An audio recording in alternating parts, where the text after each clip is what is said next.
people put very little thought into how money actually works, not invest more than you can afford to lose, because it's one thing to understand what an important revolutionary technology it is, but it's another thing entirely that a significant number of other people in the world will come around to that same realization. Money only works as and will gain value and traction if other people also share in the idea. We would be talking about hundreds or even thousands of times the purchasing power that you'd put in then. So, that's way better than any other bet that you could have made. I mean, I think that Bitcoin has been the best. If you just look at it purely as a bet, it has been the better bet on that basis of anything that you could possibly have had your money in. Money is just a ledger for who owes what to whom. And so if Bitcoin is just a far more trustworthy way of storing that information than centralized systems, that people behind those systems can change the rules of and create more tokens for themselves.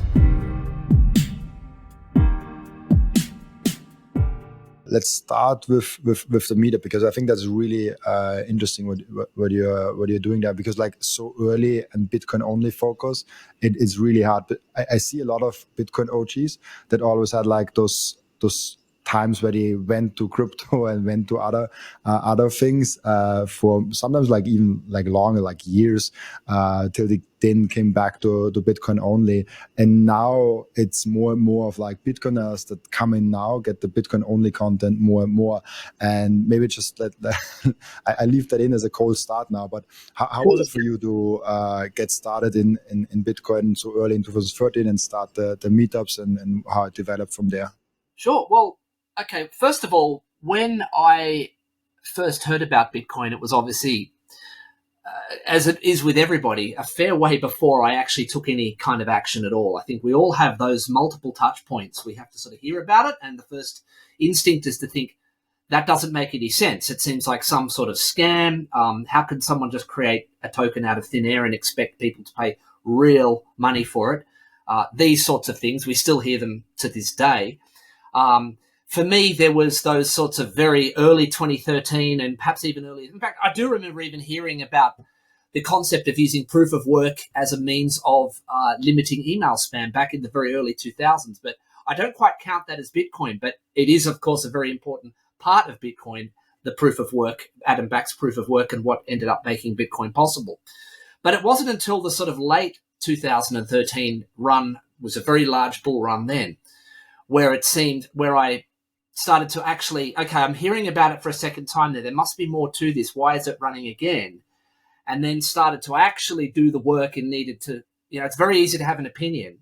It's much harder to actually have the knowledge behind that opinion. And so, okay, better actually look more closely at what's going on here and then of course, after only having read a few things about the fact that mainly because it was decentralized, and the way in which it achieves consensus without a central authority, and the very, very elegant and clever way that it did that the penny kind of dropped. And then, of course, you go down the rabbit hole and want to find out more and more and more and more and more. And, of course, the obvious implication of that, and it is, well, this has got to be worth more than, at the time, $600, $700 or $800 that it was going up to at that point. And so, yeah, you want to get some sort of financial exposure to that. That is the first step. I think motivates a lot of people to get into it is not so much saving the world or, saving the world from the tyranny of fractional reserve banking and all of these other sorts of things. But the idea that, hey, look, if I put some money into this, that's going to be worth a lot more money later on.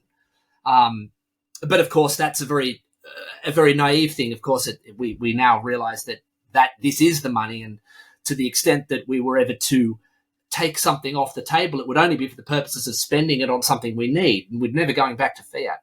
So in those early days, that was essentially only Bitcoin. There were some vestiges of what we now call crypto, but it was not really meaningful at all. I think there was some Litecoin was about all of there was. And to the extent that there was any kind of social scene or networking scene for the Bitcoin industry, there were some Bitcoin meetups. Again, they weren't calling them blockchain meetups or crypto meetups. It was just Bitcoin meetups. And these were generally drinks types events, social events. People would just meet and talk. There was no structure to it. Speakers and special guests and things like the sorts of things we have now.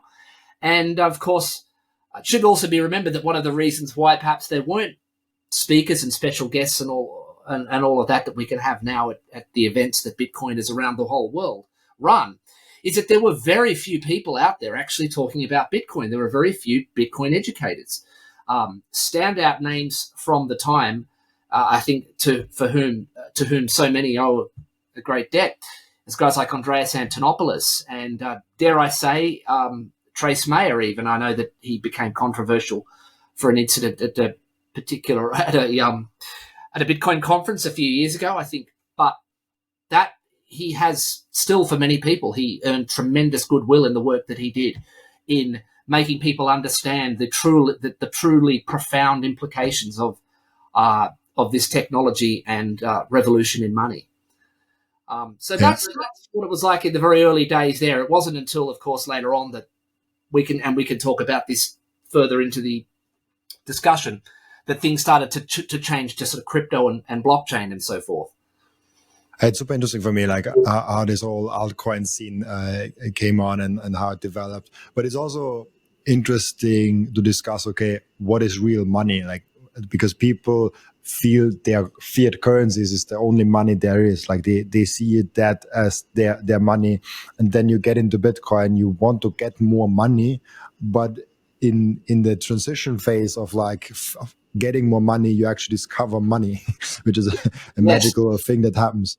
For me, this was a very important part, in fact, of me essentially realizing the importance of Bitcoin relatively quickly after many people still struggle to today. They've known about it for 10 years, but they still struggle to understand the implications of it and still don't take any action. Whereas after I'd gotten a relatively small amount of information on it, that was enough for me to go, holy crap, this is a big deal. This is a real thing that is worth putting not just a lot of time into understanding, but some of my savings.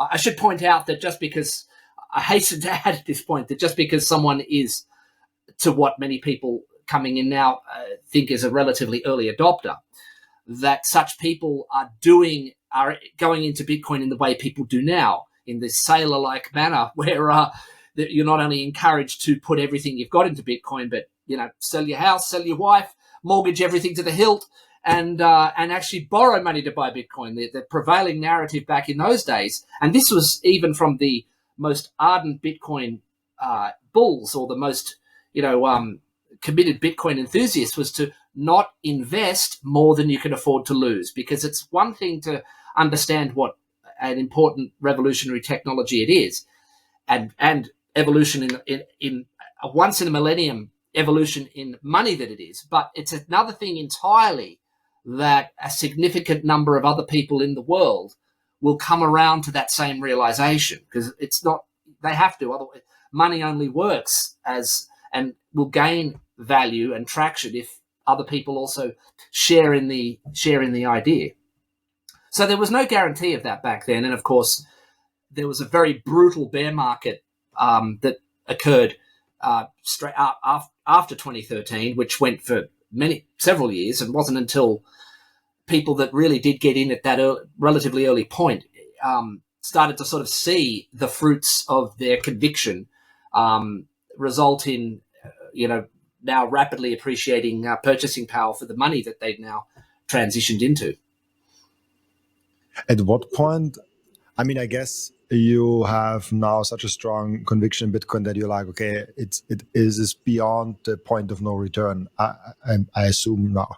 I believe so. Yeah, I think that I believe so now. I mean, as I said, back in those earlier days, perhaps prior to sort of 2017, it wasn't a guarantee. As I said, even the most ardent Bitcoin proponents said, don't invest more than you could lose. It's considered to be sort of, there's some, not, I mean, maybe a few chances in 10 or something of it, progressing to where it is now. But it was always, what was always important though was it was an asymmetric bet, in that, okay, if this comes to nothing and the rest of the world never gets it and it just dribbles off and becomes no one ever cares about it again, well, you can only lose 100% of the money that you put in. But what you get back, though, if this does come good, and I believed at the time that there were a significant number of chances in 10 that it would, not like, we're talking maybe it was 2 or 3 in 10, then that would result in you getting hundreds or perhaps even thousands of times. And when I say get money back, we're not talking about like people are quick to jump on that and say, oh, you're sort of only wanting it to get more fiat. No, we talk about it because in terms of increased purchasing power, I mean, the whole purpose of money is not just to hoard it. I mean, money is a means to an end, and one of the ends of money is to be able to spend it on goods and services that we need. And so in that respect, you want to hold the money that is likely to yield you in at some future point the greatest ability to purchase goods and services with it. So so that however much purchasing power the fiat that you put in had, you want that to be much greater in future years. And so if that were to be the case, if Bitcoin was to have prevailed, then we would be talking about hundreds or even thousands of times the purchasing power that you put in then. So, that's way better than like any other bet that you could have made. I mean, I think that Bitcoin has been the best. If you just look at it purely as a bet, it has been the better bet on that basis of anything that you could possibly have had your money in for the last, the entirety of Bitcoin's existence, the last 15 years. And even now, even though the rate in purchasing power appreciation has dropped somewhat, it's slowed down, at least up to the present point. Even then, the risk reward ratio and the return has been better than any other thing that most people would have put their money on. I'm not saying, like, of course, people could fluke in a particular stock trade or something like that, or win the lottery. But as a risk reward, ratio, Bitcoin and still is the best place to have your money. It's very hard to really do anything else when everything else you do potentially has to get over that hurdle rate of what Bitcoin's giving you, even now. It's hard to decide on what to invest in outside of Bitcoin. But what I'm really curious, because you have been on the point of like Bitcoin was not at over the point of no return, and now it seems to be over that point. At what point in history do you think we crossed that of like the risk reward is now so good because the risk just was lower to a point of like we have to imagine alien civilizations coming to us and like really crazy situation that we can even think about Bitcoin getting dissolved, and in the early days was quite easy, like maybe a government bans it, or like it was an unstable and unproven network that just still had to go through that. At what point did we go over that point of no return? Yeah, what you're describing there is what's known as the Lindy effect. So the longer something exists for, the less likely it is not to exist at some future point. It's kind of the opposite. I mean, usually the older something gets, the more decrepit it gets and falls apart and dies. We're all going to do that. But the Lindy effect describes things that prove themselves the longer they're around, and therefore are more likely to keep existing. And Bitcoin's a great example of that. Now, as for the point at which that happened, I don't think you could say there's a sudden point. But what I would argue to your question about that, you mentioned the risk-reward ratio, I think it's always actually been the same. Now, here's the thing. Remember that, okay, we've had since the bottoms of the 2014 bear market, where pretty much everyone thought it was dead and not going anywhere. It was bottomed out at around $200. Bitcoin is now worth 500 times more.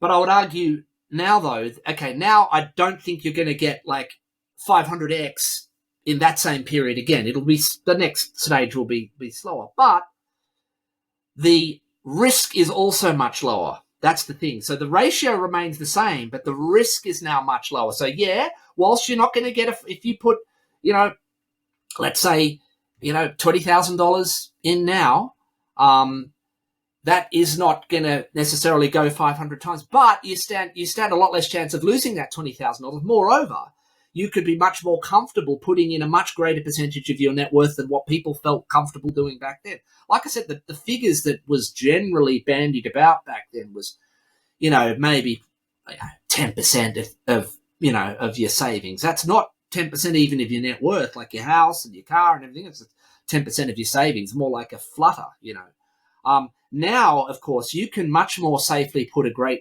much greater percentage. You don't quite need to you don't need to get a 500x return for it to be worthwhile. It could be a 10x, and you on something now that is, to more closely answer your question, is far less likely to disappear. It's virtually. We'll get temporary dips perhaps in the price, but the idea that it's disappearing, no. I mean, it's so entrenched now in so many areas. The last time we heard that there was any great risk that governments would ban it, even if governments did ban it, that I never really considered a strong risk anyway, simply because it would have to be a coordinated exercise where all governments around the world would have to ban it. Otherwise, the governments that do will find themselves or their people and their country at a competitive disadvantage to those countries that don't. So there was always the game theory surrounding that, making it unlikely for the outset. But even if we accept the premise, okay, if governments ban Bitcoin, well, again, it wouldn't be all of them. It would only be some of them, and it would, again, be just a temporary thing. It's not going to kill Bitcoin. Bitcoin is what they call anti-fragile, and it's proven its anti-fragility. That's the other benefit people have getting in now, as they might have gotten that they didn't have 10 years ago. It didn't have so many different ways in which it's proven its anti-fragility. We hadn't, for example, yet had the hostile takeover attempt that was what we now call or what we even called at the time, the block size war. It hadn't ever Bitcoin hadn't faced a threat like that before. This idea that a particular group of people with corporate and miner backing could decide that they're going to change the rules of the network and make that be Bitcoin, and those that resisted it somehow end off, on the wrong side of a chain that goes nowhere. No, it faced that threat down and prevailed with flying colours, to the extent that the attempt to take it over is now worth like a couple of parts in 1,000 of what Bitcoin is, even though at one point it was like it got to 20 or 30% of Bitcoin. So it faced down that threat, and it's faced down numerous threats of how many times did China ban Bitcoin? And, until it just stopped having any real effect on the price, people eventually, after I think, it took long enough. It took like 10 or 15 times before people finally got the idea that, can you stop dumping the price every time China decides to ban Bitcoin? Because it's not going to kill Bitcoin. But of course, funnily enough, China stopped banning it the moment it stopped having any real effect on the market. And now you've got to the point where the world's last remaining superpower and the administration in place is now countenancing, or indeed is promised to have a strategic Bitcoin reserve. The idea that governments are now buying Bitcoin rather than doing anything to ban it. Again, the game theory always lined up with, if Bitcoin is good for individuals in terms of being able to preserve their wealth and their purchasing power and prevent their money from being interfered with, well, that's actually also true for corporate entities and governments as well, and we're seeing that play out. So that's pretty much off the table now. The idea that sort of government, I mean, if the world's largest superpower isn't going to do it, what possible harm is some tin pot little dictatorship that decides to do it at some future point going to have? Nothing. And I'm sure there are a number of other threats that I could, if they come up in the conversation over the last 10 years, that will have also, again, proven that if those things didn't knock out Bitcoin then, they're not going to knock it out in the future. It's a $2 trillion asset now, with the biggest asset managers in the world integrating it into their clients' portfolios. The most powerful people, some of the most powerful people in the world, are now in favor of it, who have no interests. Their interests in no way are aligned with trying to suppress or destroy Bitcoin. That's really good explained, because like you have the cost of attacking it getting higher and higher with every day, And you always have to think of like, what is the potential reward for that? Let's assume China actually spends almost all of their resources to attack Bitcoin. And let's say, even if they are successful, which they wouldn't be, but if they are successful, what would they gain? They wouldn't gain anything, because most likely, and they know that, it's just a matter of time till the next Bitcoin comes along and someone tries it. And at some point, a sound money idea in the digital age will prevail. Like, the ideas will not go away. And so you have almost no reward for killing Bitcoin, but such a high cost that you have to stop everything what you're doing. And the incentive to just quietly stack Bitcoin yourself and just don't allow your citizens to buy it and make it really hard for them to buy it, is way bigger and way better to do. And this makes also Bitcoin, weirdly enough, stronger. It does indeed. And that has actually been the game theory from day one. I mean, even though now we've seen that play out, from day one, that was always the game theory. And yet, even now, people are still sort of give you that kind of thing. Oh, what if government bans Bitcoin?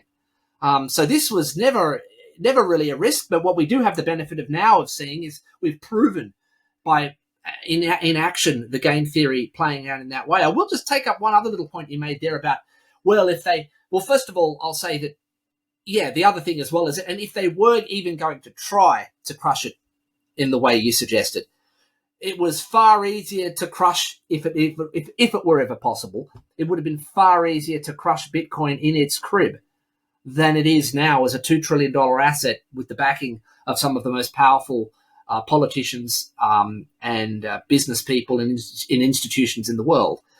Another little point you did make there, though, if they did crush Bitcoin, then another one would come along. I'm not so sure that would work, because I'm of the view, and this has been what has been described as the maximalist Bitcoin maximalist view for quite some time, that this was always a Bitcoin or nothing proposition.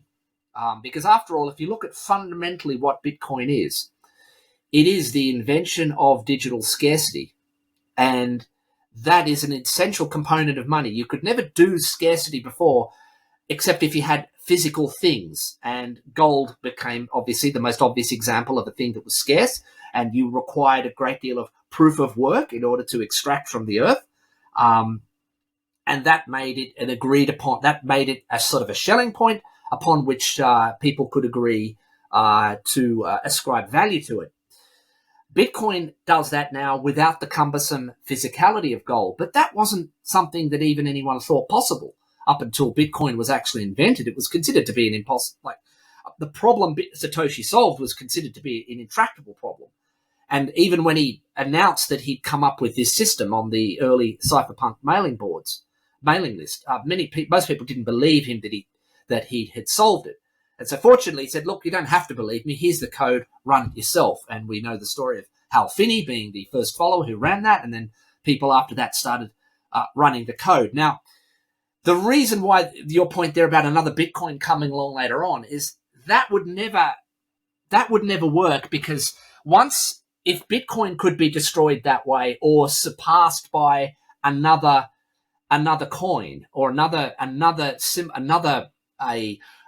token system based on the same principles, then you wouldn't have digital scarcity anymore, because although there is a limit of 21 million Bitcoin, or 2.1 quadrillion subunits, if you choose to think about it in terms of sats, there's nothing to stop somebody from copying the Bitcoin algorithm, the idea, and spinning off several million shitcoins, which is what we've got. But there's a very good reason why none of those shitcoins are going to ever come and touch Bitcoin, is because you'll never get anybody to agree on any of those others as to be the preeminent store of wealth. They'll be highly speculative. They'll go up when they're introduced and completely pull back down, because they are not scarce. Only the thing that was the actual invention of digital scarcity, as it was immaculately conceived, can be scarce, but there can be an infinite number of copies. And so if Bitcoin was suppressed or destroyed somehow, someone else coming along with another coin, I don't think would get any better traction, because everyone would just believe that the same thing could happen again. So That's a an couple of parts to cover there anyway. yeah. There are like a lot of interesting concepts in there because like if we is like I've totally agree with like if Bitcoin doesn't work, all the other cryptos that are currently there will also not work. But if we play that thought experiment with, by the way, I think Bitcoin will work, and I think there's no other way than Bitcoin. But if you just play that thought of like, what happens if all of Bitcoin and also all of shitcoin is going to zero and actually is dying out because of, I don't know, some weird reason. I cannot even come up with a reason why it should happen, which speaks a lot to Bitcoin. But if that happens, it probably needs a whole generation to die out till such a new thing can even start to begin again to go in things. I don't know, like, but I the mean, I point. think people see this is often the line you get. Some people, there are certain people in the world who, it's like no matter how remote the risk is, they won't take action because they're always trying to think of, well, what if this happens? What if there's like a meteor strikes the Earth and this sort of thing? Okay, all right, we could accept for this like as a hypothetical, the idea that okay, if Bitcoin somehow disappears and goes, we could accept that as a hypothetical. But is there a meaningful chance that that could occur? I mean, we can think of all sorts of hypotheticals, but if it's not a reasonable, conceivable likelihood of it working out, I'm really not sure that it's worth considering. You know what I mean? I mean, he could say, what if I don't know, aliens beam down from space with far superior computers than we've got and perform a 51% attack, and then that could happen. Yeah, maybe there's a aliens visit Earth with computers that are hundreds of years advanced from ours and 51% attack Bitcoin. Okay, it's not impossible necessarily, but is it a meaningful chance? Doubt it. And so I think we should, therefore, I don't think things like hypotheticals, particularly even unknown hypotheticals, should really be like used as a basis for inaction. But on the same time, I'm also conscious and wary of the idea that we should always consider threats to Bitcoin. But and I think one of the things I've kind of noticed in the last couple of years is that some people are almost getting a little too fanatical. It's almost getting a little bit, in some cases, I don't want to point it out, but get a little bit cultish sometimes, and for example, when it comes to the price, there's a lot of people who very fervently believe that we can, we're going to $1 million, or some crazy price, like that we're going to get hyper Bitcoinization very, very soon.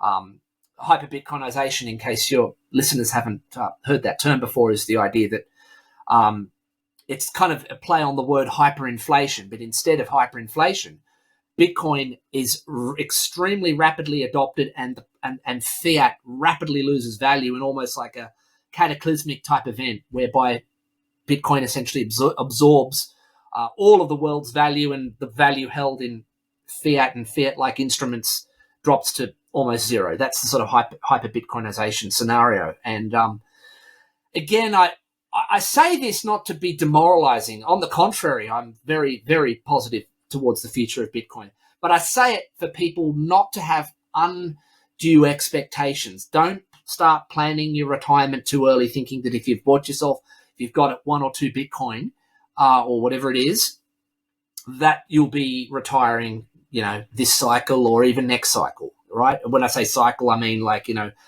what we've come to find to be, that kind of 4-year, bull market, bear market type cycle. So don't be surprised if this takes longer to come to fruition than what you thought, because I can tell you that even back in sort of late 2013 and 14, there were people saying then that it's going to run in that, just in that cycle, it's going to run to a price that we still are not holding on to today. Okay, like it's going to run to $40,000, $100,000. This is 10 years ago. And of course, we've all heard the other insane predictions that McAfee made and Tim Draper, and pretty much every bull prediction, every prediction made by the bulls or the well-known influencer bulls has taken, either still is yet to come true and is many, many years behind, 5, 6 years behind in many cases. not only is it behind, but has even still failed to reach the targets that they set and may not do for another 5 or so years. But again, have patience, sit tight. You will do better on this than you'll do on other things, but don't expect to be retiring, this year or next year necessarily. I mean, I'm not saying that it won't. It could. Anything could. I mean, it's certainly a hell of a lot likely that it could shoot to $1 million this year than it is to go to, say, I don't know, a few $1,000s like that, like to the balance of that, definitely. But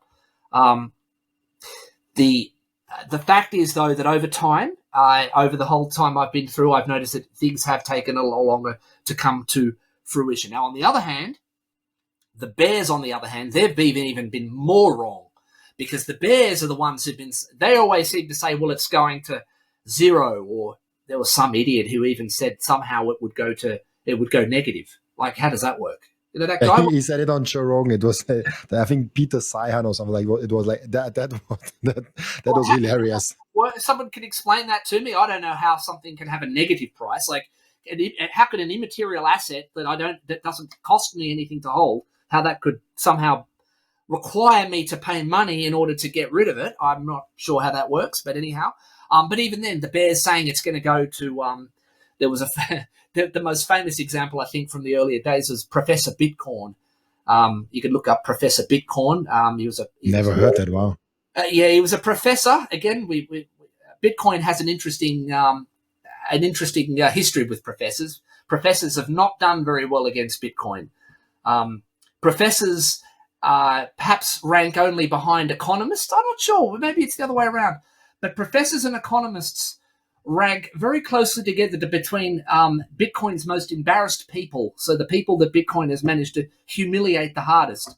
I'm not sure whether they're professors or they're economists, but both of those classes of people come very close to having had their intellectual asses handed to them by Bitcoin. I mean, these are people that identify as smart people, but it turns out were not nearly as smart as they thought they were. They were smart in their particular domain, perhaps, at least as smart as anybody who can remember unthinkingly a collection of facts and dogmas as they were taught them. But as soon as but they failed to understand that perhaps their paradigm, the very paradigm upon which their expertise and knowledge was based, was actually open to question. And not only did Bitcoin question it, but it proved it entirely unnecessary, an unnecessary set of assumptions in order from which a system could run. But this Professor Bitcoin predicted that famously that, and this was back in, I think, 2015, I think, that Bitcoin would, before this was when Bitcoin was trading, I think, maybe $500 or $600, that Bitcoin would crash to $10 a share by, 2014 or 15 or something like that. Again, it was a bear prediction that put Bitcoin at like 1% of what it was currently trading at. Now, even Bitcoin has had some almighty crashes at the worst of times, but even then we're talking an 80% drop from the very top to the very bottom. But both the very top and the very bottom were only points that were held for very brief periods of time. When you average it out, Bitcoin has had quite a decent, steady upward run, for its entire existence. So yeah, these guys, I say that about the influencer bulls, but at least those guys were ultimately directionally correct and were encouraging people to make ultimately the right decision. I mean, okay, if you'd listened to the guy that said that Bitcoin was going to be $1 million by 2022, you haven't really been harmed by that. You bought Bitcoin on the strength of that information.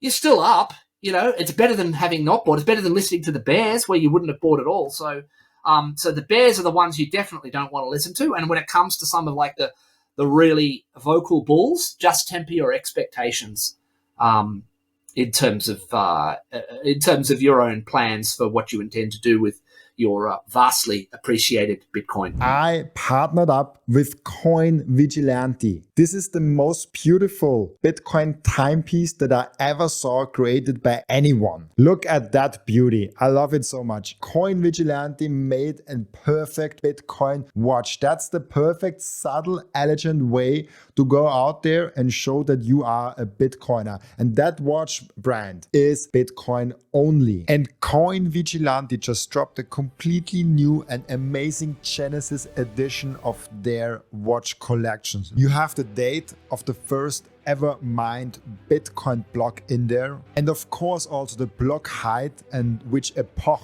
we are currently in. I love the level of detail they put in this masterpiece. And make sure to check out those amazing Coin Vigilante timepieces down in the descriptions. I love those watches so much. If you watch or listen to my podcast on a regular basis, I guess you already bought some Bitcoin. And now the most important step is to keep the Bitcoin. Keep them secure in a hardware wallet. My personal recommendation for hardware wallet is the BitBox. It's super secure. It's simple to set up. It's also a perfect gift for a friend who has still the Bitcoin on an exchange. And you can get a 5% discount with the code Robin at the checkout. Visit bitbox.swiss/Robin to get your BitBox. And the next step is to really level up your sovereignty as an individual. You have to have the most secure self-custody setup. You have to secure your own devices. You have to protect your privacy. You have to set up an inheritance plan. And depending on where you live, you even want to have a plan B, a citizenship where you can move in case something goes really wrong. And through all those steps, the Bitcoin way is guiding you through step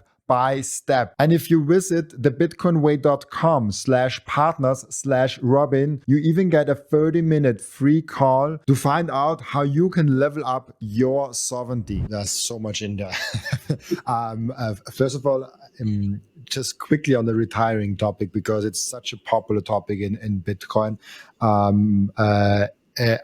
want to touch on that a little bit, and I'm also want to get your take on that, because I do think there are a lot of people that say like, oh, like I have that amount of Bitcoin, can I retire? Like I literally get DMs like that. And I'm always saying like, hey, like that's your money, your decision. I don't know anything about your life. So take this decision yourself. I cannot take it for you. But in a general term, I usually say like, okay, think about what is the worst drop that can happen for Bitcoin. Let's say 80%. Think about let's say Bitcoin stays there for like 4 years, which probably won't happen. But if you really want to retire on Bitcoin, you should think about the worst case situation. Yep. And if you're like, if you have enough Bitcoin, if Bitcoin drops 80% and Bitcoin is down for 4 years, and you can still live till 150 years old and you still have enough money, yeah, maybe you can actually retire. And you have to make the calculations also with inflation and stuff like that. There's so many variables to go into that thing, and most people that think about retiring on Bitcoin shouldn't do it. That's my unpopular opinion, but it's something that gets talked a lot about in Bitcoin. Oh, like retire on 1 Bitcoin, retire on 0.1 Bitcoin, retire on 0.21 Bitcoin or 2 Bitcoin. It's a weird one. What is your take on retiring on Bitcoin? Well, first of all, obviously it depends on the purchasing power that Bitcoin has at the time you're retiring. Now, most people that I experience in the Bitcoin world are not of geriatric retiring age. Now it would really suck if you had saved up and you'd put all of your superannuation into Bitcoin and you're in your late 70s or something like this, or you've only likely to live statistically, another 10 years or 20 years or something like that, and you'd put all your super into Bitcoin, and then Bitcoin drops 80% right when you really needed to enjoy your golden years and not work anymore. That obviously would really suck. But I don't think that's a very great many people in this space, certainly not likely to be the people, your listeners here today. I think that for most people, they're still working, productive people. And if they were to have an 80% crash, now some people sort of even yearn for this sort of thing to happen. They yearn for a crash like that because it will let them stack more. I don't necessarily think that's a great thing for Bitcoin. I think I would look forward to Bitcoin becoming a bit more steady, because then we can get more stuff built on Bitcoin, and we can, it can start to mature as an asset, and we can do things like, there can be things like Bitcoin lending and all sorts of things like this to prevent you from ever even needing to sell your Bitcoin if you can borrow against it, and there can be a sort of steady growth rate still there. But apart from that very small class of elderly people, if you're not, the main thing is that you're not leveraged. The only people that really get messed up when there's like an 80% drop like that are the people that were on leverage, the people that, borrowed to buy Bitcoin and then they get called on those loans. If you're in it for the long term, then 4 years is not a long time, particularly if you've only been, I personally, I don't think you should even be thinking about touching your Bitcoin for at least 10 years. Like, I don't think a 10-year hodl period is too much to ask for something like this before you would consider, taking, as it were, when I say taking something off the table, I think we're all well enough understanding of what Bitcoin is that we're not going back to fiat for any price. But the idea that you might spend some of it on luxuries or upgrades to your life, I think it's pretty reasonable that people should hold for at least 10 years or 3 cycles.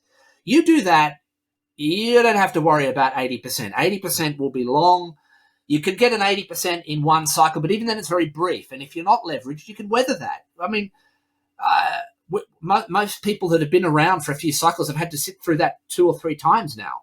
And if you it's avoiding the temptation. People see the problem a lot of times where people got unstuck with Bitcoin is they couldn't resist the temptation to do something with it. For some reason, for many people, the hardest thing to do was just to simply buy the Bitcoin, take it off the exchange, and put it into your own cold storage. That's all. You don't have to trade it. You don't have to stake it. You don't have to go and do whatever other fancy DeFi type bullshit that there is to do with it. Buy it, put it away, forget about it. Go do whatever it is you do your work, and then use whatever excess you've got that would otherwise have just gone into fiat savings in the bank.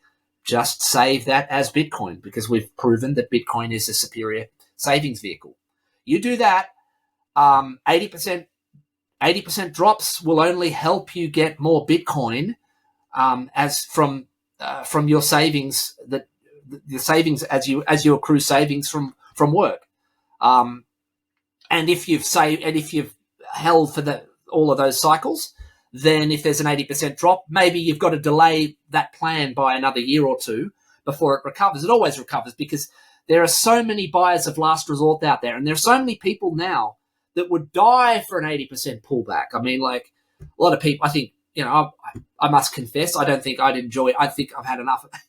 Personally, I think I've had enough of my own 80% pullbacks. I wouldn't enjoy it too much, but I know for a fact that there are a lot of people out there that would absolutely be delighted if there was an 80% pullback, because they would just load up on that. They would be backing up the dump truck or not the dump truck, they'd be backing up the trailer. And that alone, the number of people that would just grab that opportunity would probably put the price back where it is relatively quickly. I just want to pull it up because I made that community post recently. Wait, where is it? Let me see. Let me share the screen. I actually asked that question fairly recently in my community. It is, yeah, exactly, right here. It actually got over 1,000 votes in just a day. What would you prefer for Bitcoin 2025? Cheaper sats under 120K or Bitcoin ripping to 1 million? And that's a lot of people, 33%. You won't find any investor where someone has an investment and you get 33% of the investors in a thing saying that they want it to be cheaper. That never happens. That's very true. Like Bitcoiners have a different conviction. You can also see that from the hodl periods, like how long they don't move any satoshis from the wallets. Like, I think any stock would be delighted to even have something close to that of like such a baseline of hodlers that just like are unwilling to move it, even in like 5 years where it went up like crazy. Yeah, the anti-Bitcoin people just don't get that. Because I think a lot of the anti-Bitcoin people, maybe this is just people in general, a lot of people in general are not capable of you might have heard of the concept of the Keynesian the Keynesian beauty contest.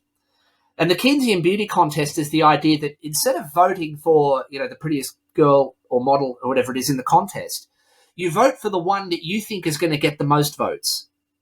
So instead of applying what you judge to be the most beautiful girl in the contest, you try to imagine what others might consider to be that. And it's not necessarily the same thing. And same thing when it comes to Bitcoin. I mean, so many people just like, you could hate Bitcoin, but at the same time understand that, hey, this thing has all of these like completely almost fanatical, determined people that will buy it at any price and who will support the market. That alone is still, that's an argument right there for actually having some yourself, even if you don't believe in it.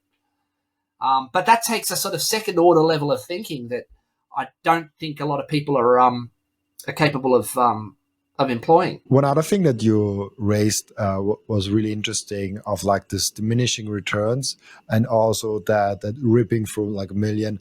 Do you think, like, I think Parker Lewis popularized that, like this gradually then suddenly, and I think that's what there's a theory of, like, we will have diminishing returns, like this kind of power law and those kind of price models where like we get a little less every year but it's still like a high, fast growing. And the other is like, we're in an S curve, and at some point we'll reach that point where we just rip for like 2 years straight up, and it just almost goes to heaven. Do you think we might hit that point, or we'll just like gradually, organically grow? Obviously, it's hard to predict, but yeah, what are your thoughts? I think it's possible, and I don't necessarily think it's that probable, though, but I say it's possible, and I'll be celebrating as hard as anybody else if it does do that. If it rips to 1 million this year or whatever it goes to, and we just get that inflection point in the curve they talk about, because so far, the last 15 years, it has indeed, I mean, that's just what we've observed. Whether you like it or not, that's what's happened. It has been a diminishing returns thing, and it may continue to be diminishing returns until it isn't.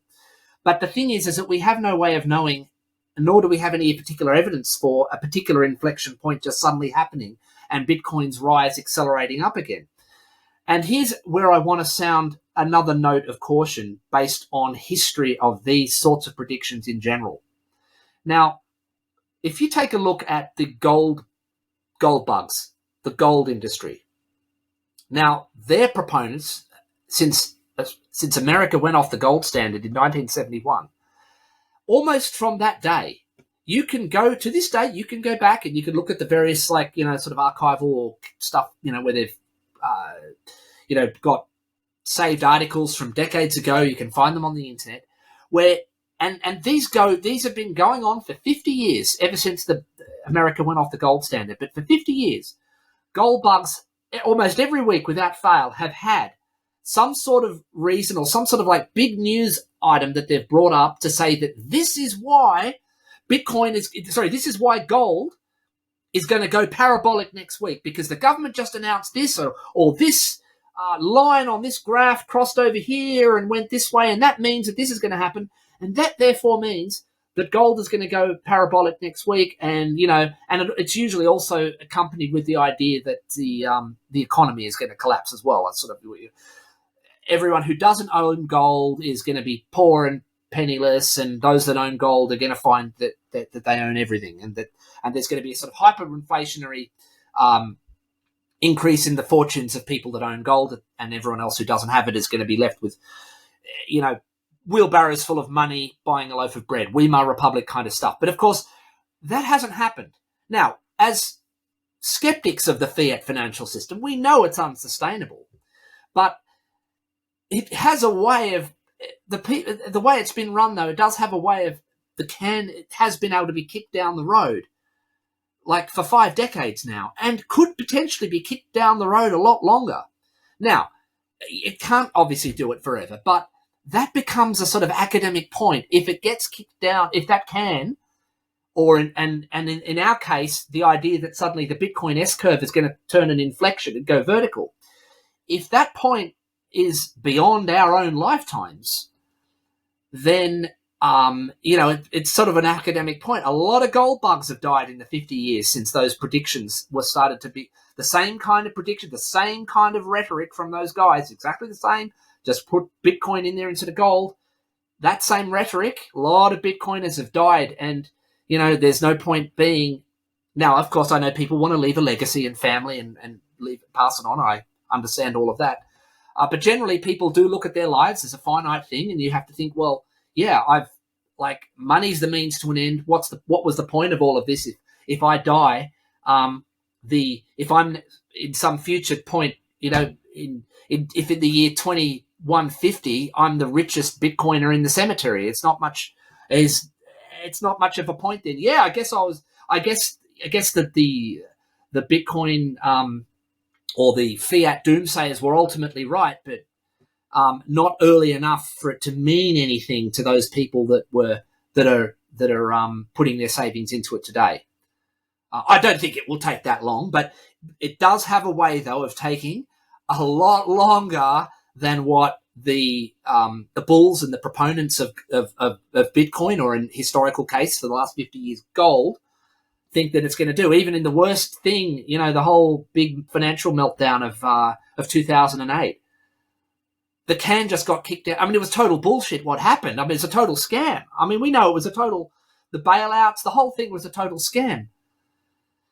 But they got away with it. I mean, they got away with it, and the general public just did not care enough about it to really do what they used to do to bankers. There was a thing that used to be done to bankers historically. If you took your gold certificates down to the money changer and he'd fractionally reserved too much of the gold and couldn't redeem it, history records what used to happen to those guys. So, but people didn't care enough about what happened in the global financial crisis. Their lives were they were kind of just comfortable. I guess it didn't, somehow they managed to kick the can down the road and keep the system going, and everyone could just go back into the matrix and into their comfortable lives and get on with things. So yeah, that's what I say there. It's don't be surprised if it can be kicked down the road a lot longer than what you think. And so again, don't plan your life around it necessarily happening too soon. Yeah, I think that's a really good point of even if you're in the opinion that we will have a Bitcoinized in 2027 or something like that, don't plan your life around that. don't buy options for 2030 or something like that. That would be that would be stupid. But it is kind of a miracle that this can is it's like a soda can that you didn't open, but you kick it down the road and you're just waiting till it finally explodes, and you're like, oh, it's going for a long while and it's still there. And it's for me really fascinating that fiat system is still around. People still use it. People still trust and believe in it. Like if I talk to family members that I don't talk that much, the closer to my family members are, the more they are in Bitcoin. There's like a pyramid thing going on, and the further away they are from me, the further into fiat they still are usually. When I talk to them, they really see the value in the euro. They're like, oh, this has value. Like I can buy things from that. They're really deep into that. And maybe it's just a really hard network effect of fiat to crack. And it takes time for that network effect to unravel and build into Bitcoin, the same way as Facebook is still around. I'm like, who uses Facebook still? But Facebook is still the biggest social media. Yeah, there's a great deal of inertia there. And it's funny because people don't apply the same level of scrutiny to what is the default thing that they already have to a new thing that comes along. It's like, because they'll compare always, they won't have back any scrutiny at all of the current thing, but the new thing will always be compared to the perfect. It won't be compared to what we've got. It'll always be compared to the perfect. So for example, even though we know, there's a certain number of crashes every year due to driver error, right? Drivers on the road crashing their cars. But the one time a self-driving car has an accident, take them all off the road. Like this technology doesn't work. Like even though it's even if it had 100 times lower crash rate, it would not be tolerated. We'd be banned, and we'd have to go back until it was zero. And it's the same thing with money. Like, people just don't ask any questions. It's like accepted. It's internalized. It's the default thing. And that's what the difference was, I think, with me sort of earlier on, in that I'd already kind of become interested. I tend to be, you sort of see my bit of my vintage electronics behind. I'm a bit of a guy that likes to understand how things work, machines and things like that, and systems and all that sort of thing. And one of the most interesting ones, because it's one that, considering the part that it plays in people's everyday life, I mean, it's either they're spending a big chunk of their life earning it, and the other waking chunk of their life deciding and rationing out how they're going to spend it. So pretty much the question of money, or what money is, or money itself rather, figures into virtually everything people do on every day of their lives. Yet people put very little thought into how money actually works and what it is. And even before hearing about Bitcoin, I had sort of gone a little bit down that rabbit hole, down some of those things, the idea of how the US Federal Reserve came about throughout history, and the various attempts to oppose it by more noble US presidents throughout history, and the implications for enslavement and theft of the and plundering of the population, the establishment of a central reserve bank, Federal Reserve Bank system would allow. So I was already, and I already understood the idea that effectively fiat money means it's just given value because it says it has value. It has nothing behind it. It's just a promise based on really ultimately a promise that's only enforceable so long as everybody continues to believe in the shared fiction. But ultimately not based on gold. That was the other naive thing. See, a lot of people naively think that it's all backed by gold in a vault somewhere. There's the equivalent value of gold behind this piece of paper. That's why the piece of paper has value. No, hasn't been true since 1971. Then you learn that, okay, then people also naively think that when they go to borrow money from the bank, well, then they're just borrowing the equivalent, like money somebody else put in the bank as saving. No, doesn't work that way either. The money is created out of nothing when the loan is signed for. And even the idea of fractional reserve banking, the reserve requirement isn't even like 10%. Not only is it less than 10% reserves in things, but it's 10% of other countries' fiat currencies. So it's not even like, okay, if we're going to have, like, if the bank has, has $1 trillion out there in loans, then it holds, 100 billion in reserve. Yeah, it does, but those reserve assets are in themselves fiat that in a circular way has its assets backing it, or the 10% of it in fiat of the other country. So ultimately, it's like a whole smoke and mirrors circular logic fugazi that has no real value behind it at all.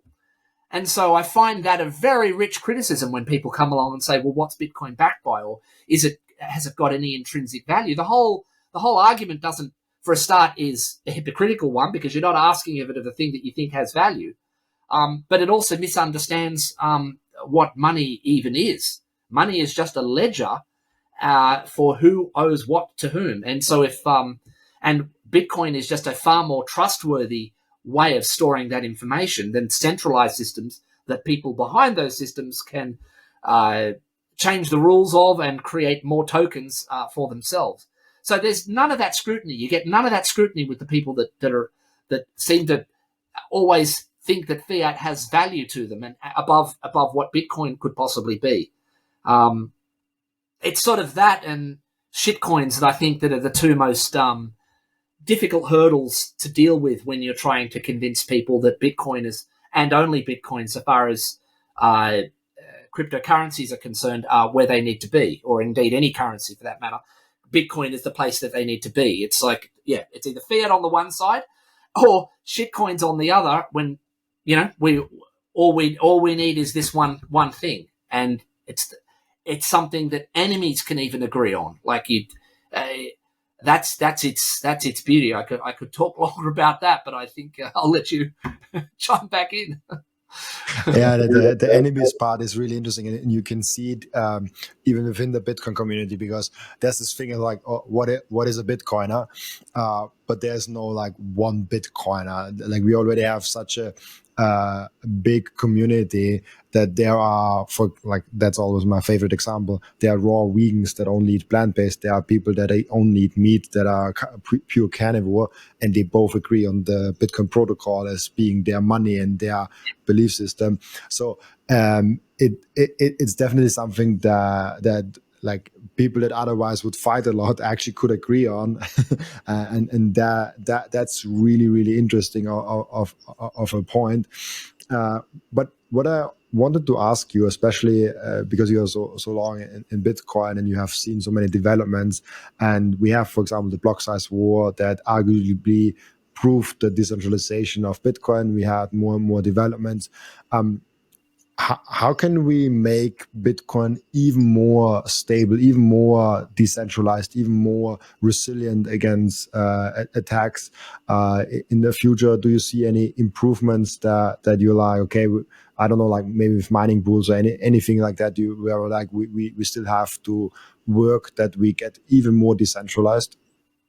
A few things there. Well, first of all, let's take the first idea of mining. Bitcoin has as a single entity, if you consider it as an entity, the amount of computing power on that is now orders of magnitude more than any other type of computing anywhere in the world. There's no one has got any realistic chance of ever being able to sort of pull off a 51% attack by establishing a competing amount of hashing power to do that. In fact, Bitcoin already has many orders of magnitude more hashing power pointed towards it than it would need to fend off such an attack. However, the mining is somewhat, I won't say, it's sort of centralizing into sort of some large pools. And there's a push to get more people involved in doing what it's just called simply solo mining, just running their own small, or it's also called lottery mining is another word for it. But there's a device called a BitBox that allows people to run a small amount of hash power from their own home computer, a small but not completely meaningless amount. I mean, in fact, occasionally there's been one or two blocks that people running such small desktop mining rigs at home have managed to achieve, but managed to win. So that allows mining a lot of, essentially potentially millions of people to separately run miners independently of any mining pool. In addition to that, we want to encourage more people to run nodes, because nodes are ultimately the devices that enforce the rules of the network, because they determine what blocks of transactions are considered valid and therefore propagated through the network. And in fact, it was nodes and that won the block size war. The block size war proved that it was nodes and those running and forming a consensus as to what version of the software and what version of Bitcoin they determined to be the true Bitcoin. That's what won it, because the miners were overwhelmingly in favor of forking off the way that Bitcoin Cash went into sort of bigger blocks. It started off with a fight over should Bitcoin increase its block size. In fact, I will just backtrack a little bit there, because perhaps some of your listeners are not familiar with what occurred in the block size war. So for many years leading up to, I guess, the final battle, as it were, there was a debate in the community as to how Bitcoin should scale. And one of the ways in which one group of people felt that the blocks need to remain small, such that it would always be easy for almost anybody to run a node and therefore keep the network decentralized. There was another group of people, though, who thought, no, the way to scale Bitcoin is that we need to allow the blocks to get bigger and bigger and bigger so that we can fit more transactions in. And so they initially proposed, I think a fairly large block size increase, but eventually came down to being willing to sort of want to have an increase to about doubling the block size. But even then, there was even if the block size had doubled, an important principle would have been broken. It would have, because if we doubled it then, there would have been nothing to really stop people from doubling it again in the future and again and again and again. And no amount of doubling of the block size would have made Bitcoin scale, because Bitcoin on its base layer is only capable of maybe doing, sort of with the new upgrades they did end up making, maybe sort of 14 transactions a second or something like that. Now, even if you doubled that, tripled it, quadrupled it, 10 times it, 100 times it, it's still not going to be enough to do every single transaction in the world on the base layer. It would have always been necessary in any case to aggregate small transactions on abstraction layers above the Bitcoin base layer. And so, but if we just allowed it to double, if the people had just agreed to it to double, then there wouldn't have been much incentive to develop these abstraction layers. And so it likely just would have just kept on, people would have just taken the lazy option and just kept doubling, doing the simple, just changing literally one variable in the code, which is like the laziest and dumbest way of solving this problem, and increasing the block size. And what it would have done is eventually it would have meant that you would have only had like Amazon or Google-like entities, data centers, that sort of thing, from being able to run a node. And nodes are were the frontline defense in non-consensus hard forks of the Bitcoin blockchain. It would have been like all these fears people have now about BlackRock being able to, what if BlackRock decides that it wants to increase the number of Bitcoin there are, or whatever else, or take control of the network in some other way. Well, what if we'd listened to those big block people? It may well have been a lot easier for an entity like that to make a change to Bitcoin. But right now, you've got hundreds of thousands of people all over the world running nodes. And unless those guys are unless a very, very large majority of those people agree to a change, then they won't recognize blocks that try to change the rules. And meanwhile, it also means that by keeping the blocks small and by concentrating on the second layers, that is a far more sustainable way of growing Bitcoin. Because now with something like the Lightning Network, because this is the thing, the people that were against, that wanted to increase, they're still out there like little Japanese holdout soldiers in foxholes in the 1970s fighting World War II. Like there were those Japanese that didn't realize that the war was over and that the country had been defeated, that would not surrender at any cost and were still firing from some of the little islands that the Japanese had occupied during the war. And there are still the equivalent of those people now in the big block camp, sniping at Bitcoin from the sidelines, saying that, that it should have gone, we should have done things their way. But that would have then sacrificed the most sacrosanct and irreplaceable part of Bitcoin. And that is its censorship resistance and immutability of its blockchain. The scaling, we can do the scaling, we just don't need to do it on the bottom block. We do that on the Lightning Network, which these guys want to pretend doesn't even exist. You never hear them mentioning it. We do that. So for every transaction that you do on the main chain, you could have thousands or even hundreds of thousands of Lightning Network transactions. Because the fact is that we don't need to keep everybody's coffee and beer and trivial purchase. We don't need to have every one of those little purchases propagated to every node on the network in the whole world and held in every one of them until the end of time. And it's a ridiculous level of archiving and security for small transactions. Now, on the other hand, if you were purchasing, Greenland, then you might do that as an on-chain transaction. I'm talking about in the future as well, where the competition for block space is really competitive. I mean, right now, there's not really any problem. Bitcoin's almost $100,000, and you can do a Bitcoin transaction for a few tens of cents, 50 cents, something like that. Nothing.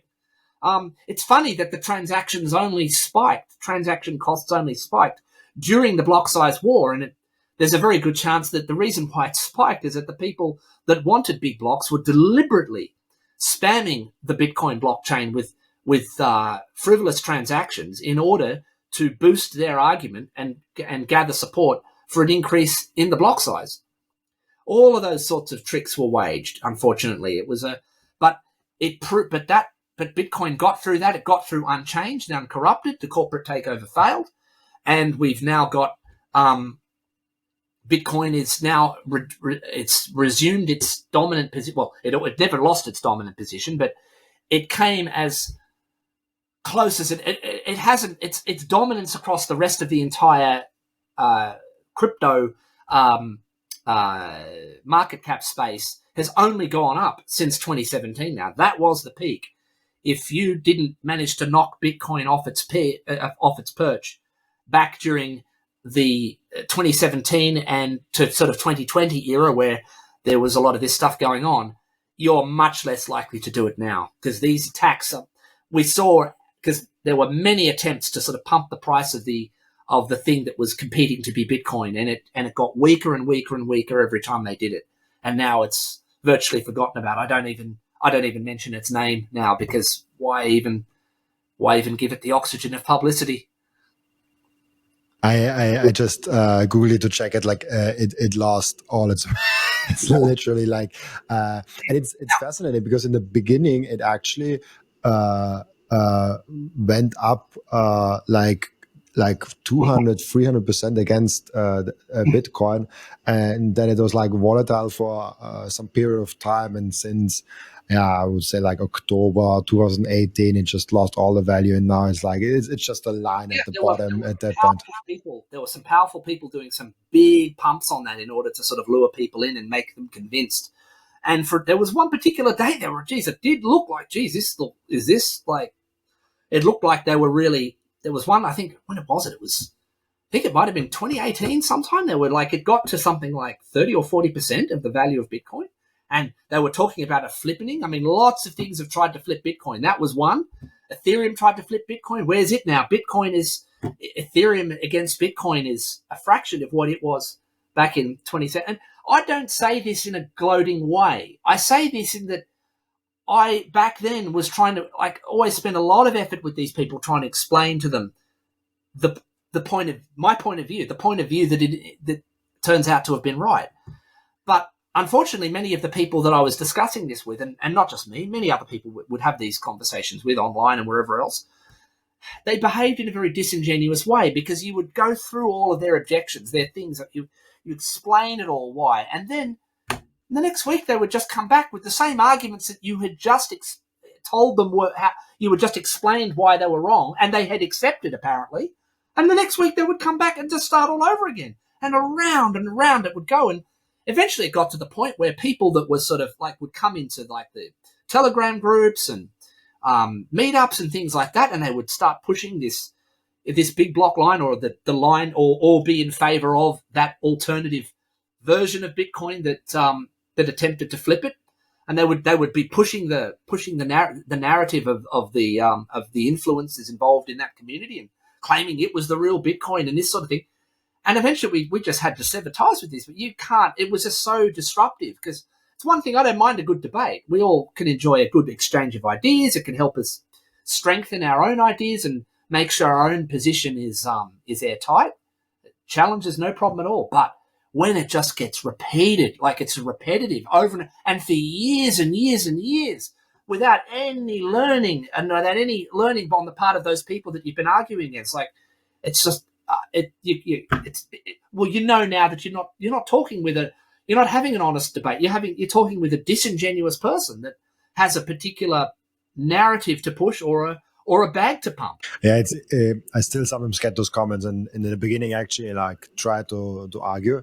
Now I'm still like I'm just ignoring it. I treated those comments as the same as bot comments, because it's like literally every week the same argument, and it never makes more sense. And it's like it's and we're getting the same thing now with the XRP people. The Ripple people are now the equivalent of those people. That's the thing. There always seems to be like one particularly. I don't know. It seems that like there's a particularly noisy group that I think perhaps there's a degree of bot farming there, or sock puppet accounts. I don't know. I've no way of knowing that, but it seems to be, though, every cycle, every now and again, there's like a new noisy, annoying, a group of people nipping it, like little yapping terriers nipping at the heels of Bitcoin. It's bad enough that you kind of got to fight the fiat system, the legacy system. We're trying to get Bitcoin to catch on. This idea, it's of the whole new monetary revolution that Bitcoin brings. But the fact that we also have to kind of fight this little rearguard action against people that sort of, in some sense, are then also claiming to be on our side. That's the other confusing one. Their whole existence of their altcoin, whatever it happens to be, whether it's a failed Bitcoin fork, or another centralized token of some kind, the whole existence of their currency whether they explicitly state it or not, is predicated on the idea that there's some deficiency in Bitcoin. There's some way in which Bitcoin is not good enough. And so then they turn around and have the effrontery to say that, oh, we're all on the same side. They're funny that we're only on the same side when you guys are up against regulators or something like that. Oh, then we're on the same side. But no, I don't think we're on the same side at all. I think those people have much more in common with the fiat system, because what they're trying to do is create systems that put them back in the middle, just as the people that run the fiat system in the middle, of something that they can sort of essentially clip the ticket on everyone's transaction through their network. With Bitcoin, there is no one clipping the ticket. There's no one in the middle. There's no one with really any more influence and control over the network than anybody else. It is that neutral thing. Nothing else has that. Everything else is trying just to sort of essentially import back in the worst elements of the fiat system that we're trying to get away from, but just bring in, like, say, a new group of people to do the same thing, a group of nerds to centralize their doing it rather than a group of banksters. I don't want anyone in the middle. That was the whole reason why this was created. I mean, there was a thing back a few weeks ago. I think Vitalik Buterin was complaining about the attacks that he was getting over the internet about certain proposals he had for how Bitcoin would be, certain governance proposals. I think he and the Ethereum Foundation had. I mean, gee, if only there was this thing that was invented that obviated the need for central planning committees and centralized people that you could attack in the first place. I mean, good luck trying to attack Satoshi Nakamoto. It's like, that's the whole beauty of the guy disappearing. Good luck trying to attack, the people, like, there's the people like running Bit. What are you going to attack? 250,000 people running nodes. They do like to attack this sort of nebulous group of people they describe as Bitcoin Core. They call them Bitcoin Core. But of course, Bitcoin Core is just simply a Bitcoin client implementation. That's a piece of software. What they're really talking about is core developers. But of course, if anyone has a Bitcoin improvement proposal, they're welcome to submit it and see if it cuts technical muster with the rest of the Bitcoin. I mean, ultimately, it's as I go back to saying, it's the 250,000 or whatever people it is running Bitcoin nodes that decides what Bitcoin is, not some foundation and not some founder. And I think people think the core developers of Bitcoin have more influence than they actually have. Like they are not deciding what's in the code. It's the node runners. It's the whole network that decides that, and not a few core developers. That's right. There's been plenty of proposals made by core developers that haven't seen the light of day because they wouldn't have been adopted by the majority of people running nodes. Pretty simple. Absolutely. That's a great way and a great point. And I unfortunately have to make a point here. But one more topic that I want to get in, if you have the time to get into that, is how that all will impact the world. I'm really curious of like how a Bitcoin world looks like, and that's, I think, probably the question I ask most of my 408 podcasts that I did now in the last 14 months. What impact Bitcoin will have eventually on the world, and this is kind of the most interesting for me. Well, you can sometimes, I think a lot of Bitcoiners can sometimes be at risk of sort of over egging the pudding with a question like this, it's all rainbows and unicorn farts and this sort of thing. Look, I think that it will yield and result in a much more honest and transparent world.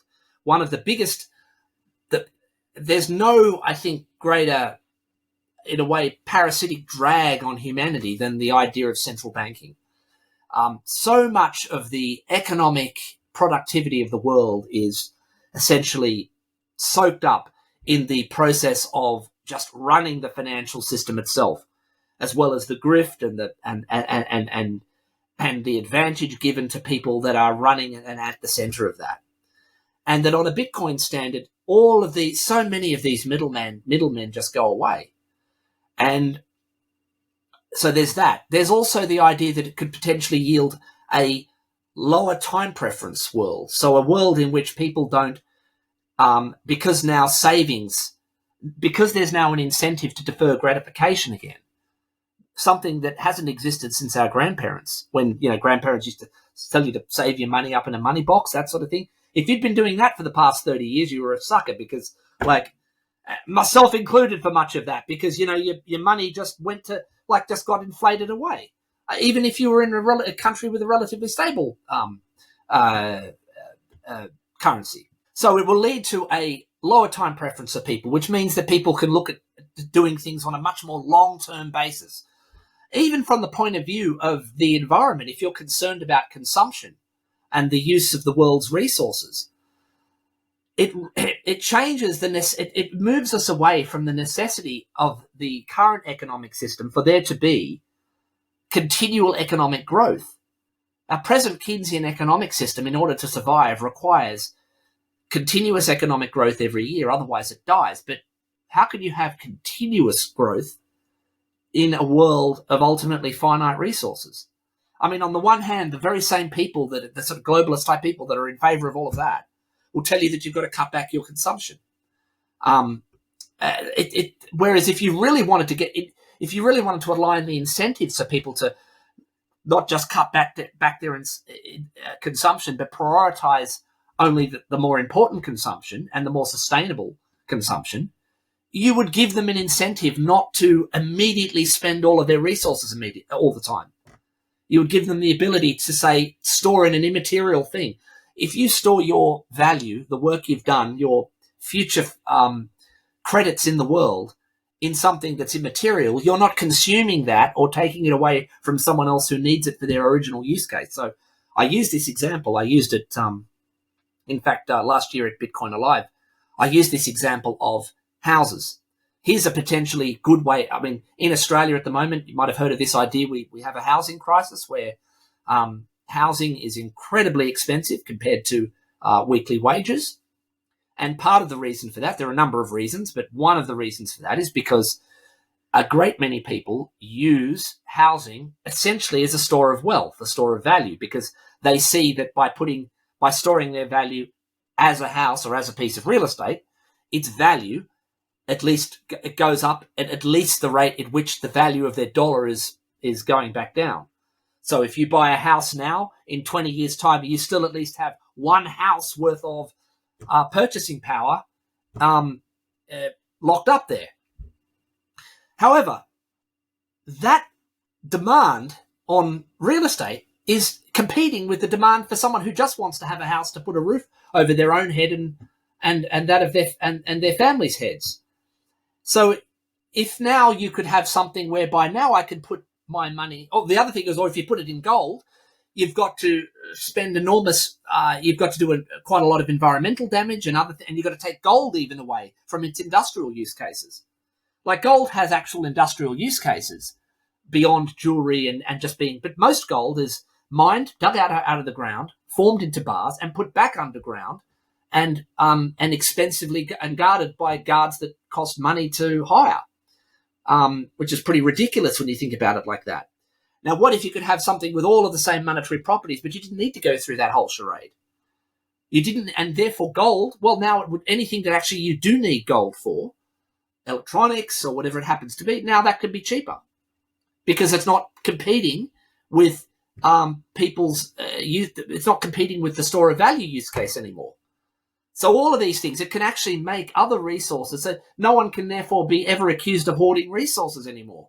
All you've got to do is hoard this immaterial thing called Bitcoin, knowing that it will carry the value indefinitely into the future, so that then when you really do need gold or real estate or any other thing that you might have otherwise had to hoard at the expense of those that really need it now, you'll be able to get it. That's a great point of like this hoarding completely being washed away because people don't use anything else except Bitcoin as a store of value. I mean, probably people will still like maybe have collectibles and like there will be markets for things, but like in general, they will not misuse like things like houses in Austria also. It's very popular. You can see behind me here, but I don't collect those with any idea that I'm going to cash them in.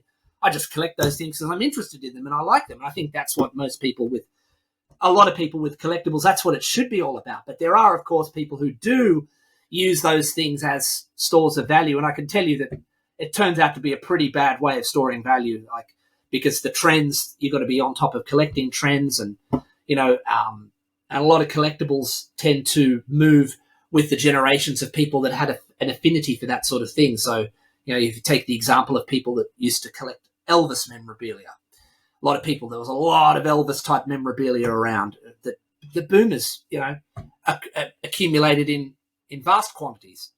But as soon as those estates and as soon as those people began to die off and downsize, then all of those collectibles flooded the market. So collectibles can be, and it's happened also I never bought those radios with the intention of storing value in them. Usually just buy them as rundown wrecks and restore them and that sort of thing.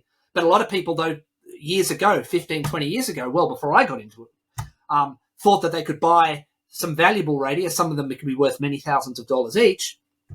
And it turned out that those things really didn't hold their value because their collecting trends changed. You don't have any of those problems with Bitcoin because there can only be one, again, immaculately conceived first instantiation of digital scarcity. Everything else is a copy which can be infinitely copied and therefore will have no value.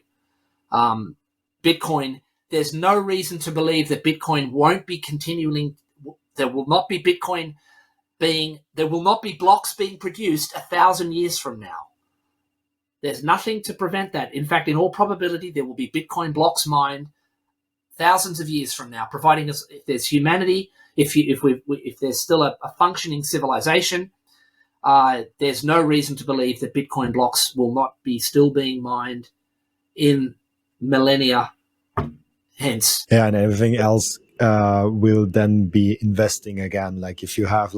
If you want to invest in watches or radios or some other collectibles, you have to stay on top of your game to do it. Productive things you'd invest in, you would buy things like that because you're interested in them. That would be, I consider those to be one of the ends of money, not the money in itself. Money is a means to an end, and maybe if you've got enough of it, you might decide that you like certain things, you have an interest in them. Well, the money's there to buy those things with. That's all that is. Rather than it being looked at, rather than using the collectible as yet another means to another end, which is for it to presumably be worth more in the future. People will still speculate on things, I'm sure, and people will also make productive investments. For example, there are going to need to be. I think there was the idea that people will still need to invest in things to be built, like a new. If someone needs to build a hotel, that's going to require investors, and therefore the investor will have to give up some potential upside in Bitcoin in order to have it go into the investment instead. And at some point, even in a hyper-Bitcoinized world, Bitcoin is going to sort of plateau off in terms of its growth against other things. And so therefore, there will be, on a Bitcoin standard, plenty of other investing will make sense again within that Bitcoin standard. It will make sense because there will be things that you can judge will make you more Bitcoin than what you'd invested. That's a great point. Yeah. Really cool. I have one question that I asked each and every one of my guests. And the question is, what can we learn from you besides Bitcoin? What can we learn from me besides Bitcoin? Oh, you caught me off guard there, I suppose. Well, I suppose another interest of mine is, I've just mentioned the vintage electronics behind me, vintage radio and that sort of thing. I've also been involved in a bit of astronomy. I was involved in building. Well, in fact, I did most of the rig up for it. Was a remote controlled astronomical observatory. So the idea was, we had the observatory was set, an observatory for looking at the stars, just so people understand what I'm talking about there. It was a dome with a 12-inch telescope and connected to a computer. And so I've learned a fair bit about astronomy and ended up having to a few times give talks on astronomy and use that remote control observatory to demonstrate concepts in astronomy, as well as how telescopes and how that whole system works. that was something that I haven't been doing a lot with the last couple of years. COVID interrupted that, but the people I was working with on that are very keen for me to get back involved and get that going for them again this year. So maybe if it's all going up again at the end of the year, I might do a remote demo of that observatory from here, and we can control that observatory in the far north, which is located in far north Queensland. So I'm in Sydney. The observatory is in far north Queensland, but maybe my audience is in Brisbane, and we can say to the people, what do you want to look at tonight, providing it's obviously in our hemisphere, and we can run the telescope on the screen, and you can see everything, and you can see cameras, see what it's doing, and explain how all of that works, and have an astronomy night. So that's just one example I've come up with on the top of my head there. I hope that answers the question. I love that. Yeah, it's super interesting to get the Bitcoiners that you usually know, and they always talk about Bitcoin, to get some small other thing out of them and see like what other interests are there. I think it's also important for Bitcoiners to develop interests above being just a Bitcoiner, because Bitcoin, if it's successful, it will be just money, and at some point it will be very boring to talk about Bitcoin, because it's like what's interesting about both of those things, that the astronomy I mentioned and building that observatory and Bitcoin, is that both of those things required me to sort of self-learn a whole lot of like spread of different disciplines. Like, I'm not going to claim that I'm like a deep expert on any of those disciplines. No, I'm not.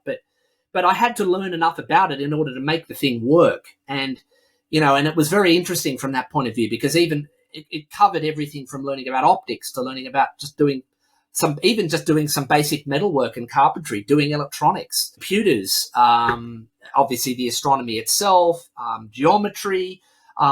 There were just so many fields that I had to cover in order to make that thing work. And Bitcoin is kind of similar. In order to sort of get and understand it and really believe in it, you kind of had to get across quite a few different disciplines. The game theory, economics, to some extent computers, although not nearly as much as people think. Because after all, Bitcoin is not primarily, I might want to make this point as well, is because this is the point a lot of people make. Bitcoin is not primarily a tech phenomenon. It's a monetary phenomenon. The tech is just in service of it as a monetary phenomenon.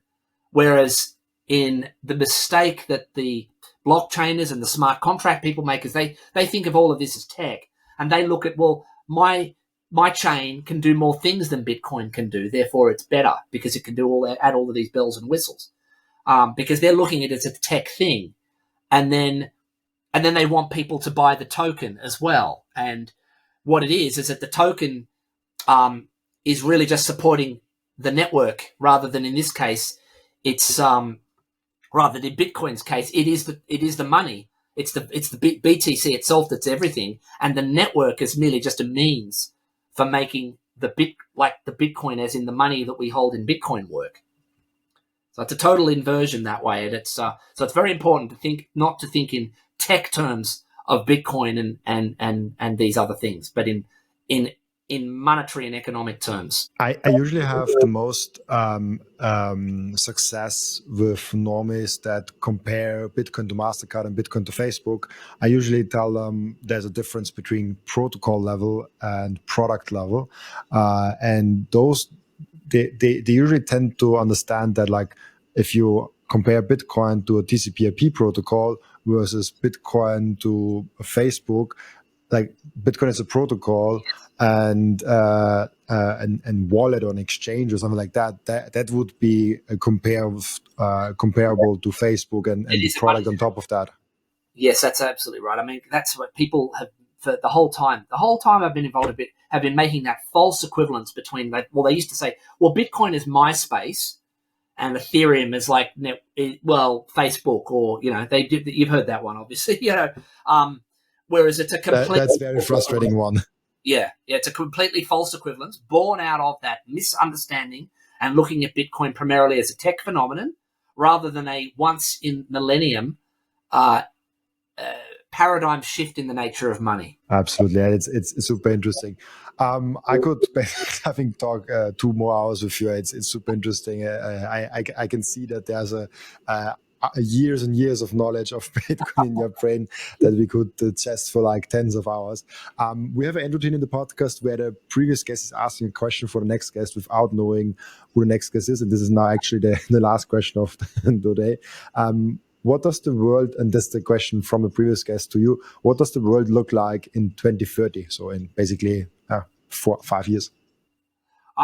I suggest that it would look very, very similar to what the world looks like now. I know this is not a very exciting answer, but one of the tendencies that people, when they've tried to predict the future, is they've always tried to bring the future too much. We see this in sci-fi all the time. They try to bring the future far too close. And either they interpret the future using the design language of the present day. And so you've got this sort of like, that's why you get this sort of retrofuturism kind of look. And then they sort of underestimate how long it will take for certain new technologies to come about. So that, for example, they'll say that we'll have faster than light transport and teleporters or flying cars by the year 2050 or something, or they predicted it by the year 2000, let's say. But then all of the styling of the 2000 era looks like the 1950s, but with flying cars. You know what I mean? So, but we've always got this tendency to say it's too soon. So I would say it's going to look pretty much the same as it looks now. Maybe obviously Bitcoin will be a bit more valuable, so it might look a lot different to those that are holding Bitcoin in terms of their own personal life. But I doubt it would look much different from looking at, say, a Google Street View map of 2020 than looking at or 2018, let's say, and a 2024 Google Street View image. It's a very true answer. Yeah, like people underestimate, people overestimate what's coming in like the next 1 to 5 years, but they underestimate what is possible like in 20, 30 years, like the long-term things of that. Yeah, like 5 years is, especially on a global scale, you can maybe zoom in and like on AI trend, like AI maybe has in the next 5 years an exciting future ahead, but maybe also not. But that's very true of like the global world. if the question is asked so broadly, what does the world look like in 2030? They're mostly the same as 2025. Boring answer, I know. However, I don't want to get political in your podcast, but there could be some major movements in terms of, I do think that perhaps for many years, the previous administrations in the United States, again, the largest and only world superpower at the moment, kind of considered the decline of the United States as being an inevitability that we should just manage and allow then sort of other Eastern nations, China and India and so forth, would become ascendant.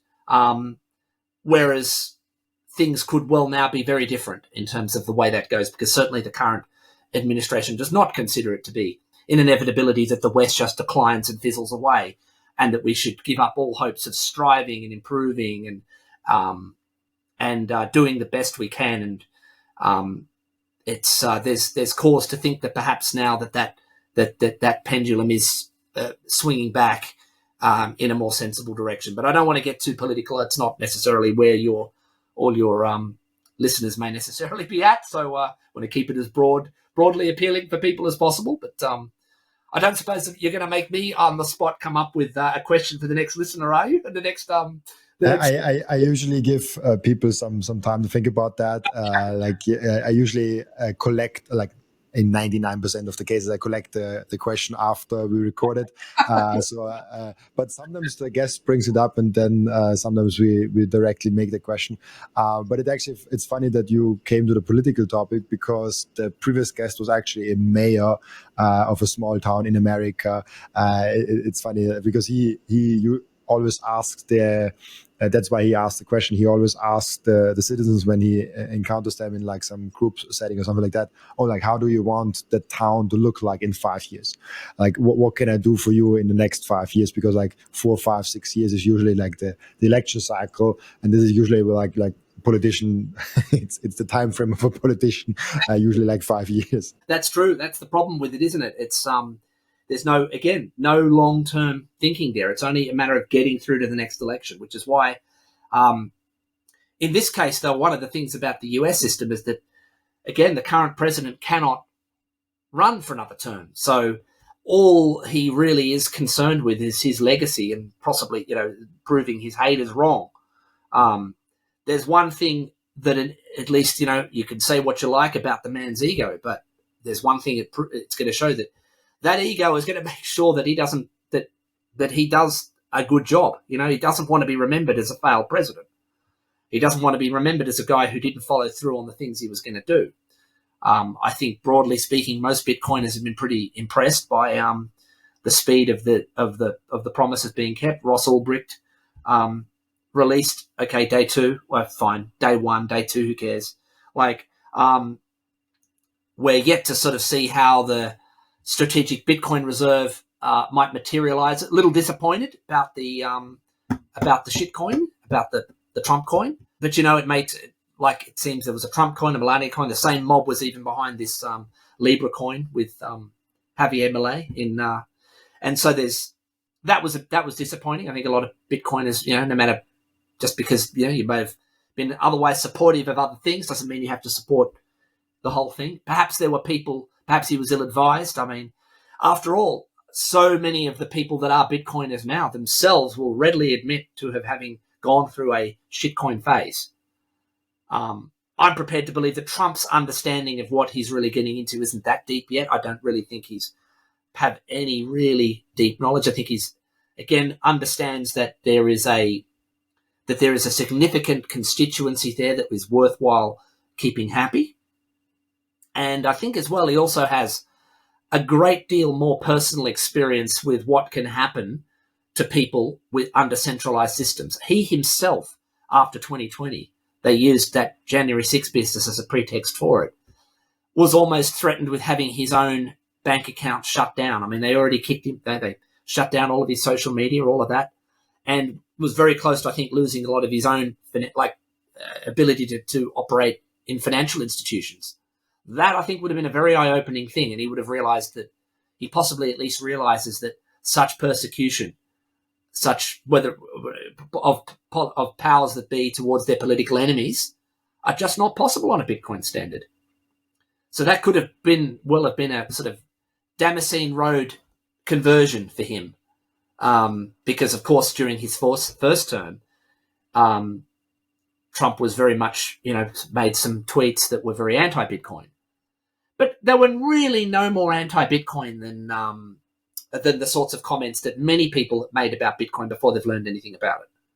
So to me, I'm just sort of watching the evolution of somebody who sort of started off as a no-coiner, spoken out against it, didn't like it, then kind of had maybe a personal epiphany with their own bad experience with the legacy system, woken up, an awakening moment perhaps, and then sort of gone into the kind of shitcoining phase. Now, the shitcoining phase, of course, it doesn't preclude Bitcoin. It just means you buy Bitcoin and you also get into crypto and shitcoins and blockchain and all of that as well, until eventually then getting to the point where you realize, okay, I should have just been in Bitcoin, and all of that other thing was sort of noise and distraction. So, yeah, I mean, very interested to see how that progresses.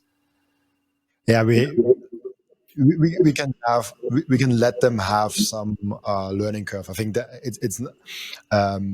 it's obviously disappointing that he does the shitcoining and that we still don't have strategic Bitcoin reserve. But honestly, I rather don't have a strategic Bitcoin reserve. I know a lot of Bitcoiners like that idea a lot, but I rather have more years for plebs and for myself also to buy more Bitcoin. Maybe that's an egotistical statement. It'd be nice for those that are already got to the point where they feel that they, like we talked about at the beginning of the podcast, those that sort of looking towards retirement, they'd like to have their bags pumped one big time, before they could decide to, before taking a little bit of Bitcoin out and doing some things they want to do. But that's not owed to them. It's not owed to any of us. And Bitcoin itself doesn't depend on it. But it would probably be in the national interests to hold something like that. If you were going to hold, countries have held gold and they've held the assets of other countries. There's no reason why, for the good of, if you're just looking at the good of the country, whereas it shouldn't keep its own a certain percentage of its own sovereign wealth in Bitcoin. Because as I said, the game theory lines up just as well for countries as it lines up for individuals. So that may well be the inevitable fiscally responsible line they've got to go down. Trump, so far, though, only ever promised not to sell any of the Bitcoin that they already had, which was, I think, mostly seized Bitcoin from Silk Road and perhaps a few other matters. But states, though, individually, though, have presently got legislation all over the United States, legislation pending or at least looking to be voted upon about establishing their own Bitcoin reserves separately to that. So we'll see what happens there. Absolutely. One small fun fact, because you said like Trump got attacked and also got kicked out of social media, also not only banks but also social media. He recently, that's so funny how this is full circle. He recently got $10 million from Twitter, for basically from Elon Musk, from the lawsuit settlement. You got a good discount, though, I hear. Yeah. So it's funny how now Twitter, who is owned by Elon Musk, and he reinstated Twitter and got it a little bit more free speech focused, not perfect, but way more than it was before. And now Trump actually got money back from that current Twitter, and also Elon Musk is a huge donor now to Trump. It is an interesting relationship. Yeah, I think the $10 million was sort of like a token thing. Apparently, I think what they were looking for originally was much, much higher. And I think it was ended up just being essentially, look, the money was going to be donated to the Trump Presidential Library at the end of the day. That's pocket change for Elon. Elon would have just thought, he just left it to the lawyers and say, settle it. And Trump's agreed, I think, under the circumstances of especially given how well he and Elon Musk are getting on, to sort of settle it for what people at that level is considered a fairly trivial amount. And it's, as I said, just look at it as a donation to the Presidential Library. It's not worth, because of course what the media have been trying to do since day one is essentially cause a rift between the two, drive a wedge between Elon Musk and Trump, trying to say that Elon is usurping the presidency and stealing Donald's thunder and trying to sort of needle in ways that they think that will, really dig at Trump's ego. And it's, of course, they're awake up to it. They can see it. They're laughing at it. It's not going to work. Like that. Trump is smarter than that. He doesn't see that, especially because like the mainstream media, he's not on their side. But thank you so much, JP, for being on. Like we almost hit the 2-hour mark. So I think it's probably the second or the third longest podcast I've done. Usually I try to like get it to under 1.5 hours. Sometimes it's unavoidable to run longer. Maybe some of it ends up in the editing room. I don't know. So thank you so much, JP, for being on. Before I let you go, where can people find you, ask you questions, reach out to you, and find you? Well, we didn't talk much. I've spoken on other podcasts a bit, though. I run the Bitcoin Sydney meetup, so you can find me, obviously, if you live in Sydney or you're visiting Sydney, please head down to one of our meetups at www.bitcoinsydney.org.